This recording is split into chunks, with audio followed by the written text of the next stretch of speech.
I'm Mae Trumata. Can you Sounds please good. give us a brief introduction into your debut film, Sleep? Sleep is a horror film, and it's about a newlywed couple, Sujin and Hyunsu.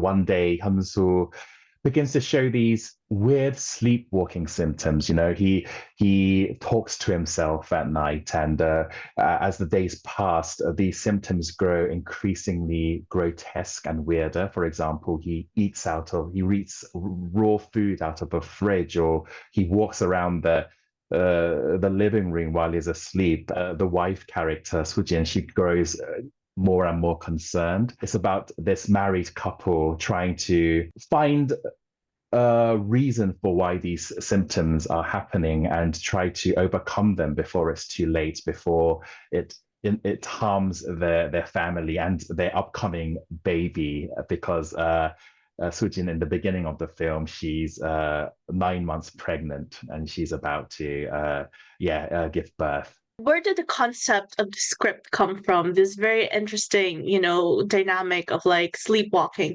What inspired you to make a film about it? I think it comes from a lot of things, some personal and some just, the shocking things you watch and read online or on TV in multimedia. If I talk about the personal aspect first, I have some nasty sleep disorders and bad sleeping habits. I snore very loudly, but even worse is I have a severe case of sleep apnea. That's not being able to breathe while you sleep, for long amounts of time. And this really terrified my wife, who had to sleep next to me. The snoring didn't bother her so much, but somehow when I stopped breathing, which is no sound actually, she instinctually wakes up and finds me not breathing, lying next to her. And she had to wait till I started breathing again and to be able to fall back asleep. And even then, when I did, return to my breathing, she would be so terrified about what she just witnessed that she was sometimes, she would be sleep deprived for the whole night, or just, not be able to go back to sleep. And as terrible as that is, and as horrible I felt for my wife, I thought that was a fascinating thing, because this sleep disorder, which only harms myself and not others, it terrifies my loved one to this extent. Imagine what would happen if we kind of progressed it further, if I were to be able to harm the people around me while I sleep, how terrifying would that be? And I think that sort of fascination and about my sleeping habits kind of found its way into the film. It found me exploring the subject even more, and it kind of made me create this film, I think. And you talk about your own experiences with sleeping disorders and how extensive was your research into REM and sleep disorders and, crimes that were being committed in regards to these things? Because you see in the film, she's searching it in Google and these like news stories pop up. So how extensive was your research for it? I think it was very extensive. That being said, I don't think this is an accurate depiction of a REM sleep disorder. It's actually quite the opposite. We took a lot of creative liberties just to create a more tense and riveting story. That being said, the initial gateway was these stories, like the ones that Sujin searched up. I think everybody in their lives, once in their lifetime, they stumble upon a horrifying story about a sleepwalking patient, whether that be somebody, jumping off a balcony while they're sleeping, or driving while they're sleeping, or harming someone next to them. And I think I was very fascinated about the lives of such people. And what I was even more fascinated about was the people who had to be around them 24/7, their loved ones, what their everyday lives would look like. And I think my investigation sort of began there, the lives of these people. Obviously, I searched, from the most mundane symptoms to the most dramatic and drastic ones that do get published in the news. A lot of medical research I did while writing the screenplay. And when the film was eventually greenlit, my assistant directing team, they They had a plethora of great sleep scientists, shamans, these real life professionals where we could cross check whether we got things right, whether we got things wrong. If we did get it wrong, should he change, or how should he change it? We had a lot of advice from medical professionals, and a lot of my and one assistant director of mine, she read, I think, I'm not sure how many, but uncountable, journals on these sort of sleep disorders, just trying to fact check what I wrote. And so that was a lot of help. Besides the research that you did, were there any specific films or directors you drew inspirations from for the horror aspect of making Sleep? It's very interesting that you asked that, because the short answer is yes, but the long answer is while I was starting out, I think a great trait for a filmmaker or film director is to share your vision with your cast and crew. And what they always ask for is inspiration and references. They wanted me to give them, what films were you inspired by to make this film? What should I watch, just to get a clearer idea? But I was very irresponsible in the sense that I thought that I didn't really have inspiration at all. I just thought my life and just how I imagined and the research I did was the inspiration. But looking back after, which really tortured the cast and crew, and now looking back, that was the worst thing I could do as a director. From now on, I learned that I should, give them tons of references, tons of images or films to watch, just to have us all in the same page, just to have us share the same vision. But back then, I didn't know that was a thing that I had to do. I was stupid that way. But after the film was released, just talking to a lot of the audience members, I realized very clearly and very instantly what my inspirations were, which were the the horror films were The Shining, Rosemary's Baby, a lot of great Korean horror films, and it was funny. And it was almost weird why I couldn't think of them while I was making the film, but I guess those films I love so much that they're just kind of already, injected into my blood. They're flowing in my veins. That they somehow made their way into the film without me even being conscious of it. So I'm very grateful of those films. I love them so much. Those were, I guess, great inspirations of for Sleep.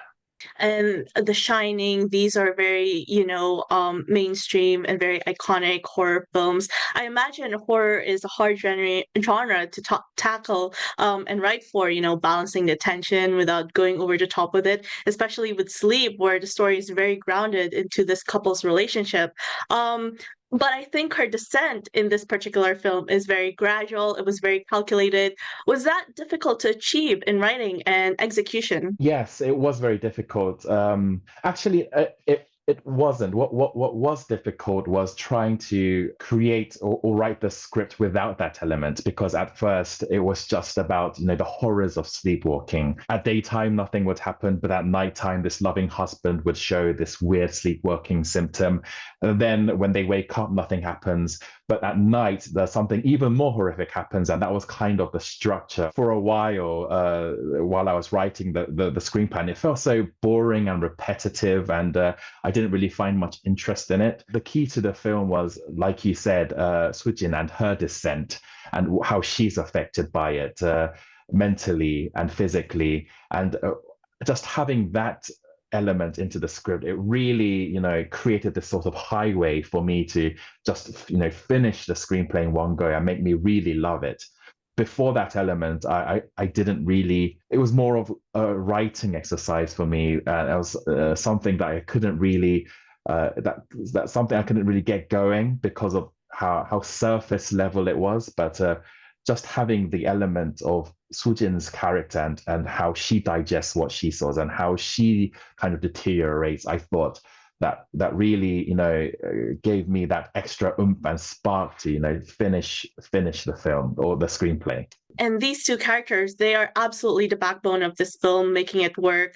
Was casting very important for the film? And how did you go about casting the two and, realizing that dynamic and that chemistry? Yes, casting was, I think, 95% of the film, and I was very lucky enough to cast the very best actors for the role. The funny thing is, me being a debuting director, when I first discussed casting with my with the production company, the producer, he asked me, you being a debuting director, you'll never get who you really want. But if you tell me who you want, maybe I could find someone who resembles them, who has the same sort of acting or same sort of impression that we could, cast because it's such a low budget debuting film. So with that question, I said, well, if I had a dream, and I know it's a pipe dream, I would love to cast Chung Yu-mi for the wife character and Lee Sun-gyun for the husband character.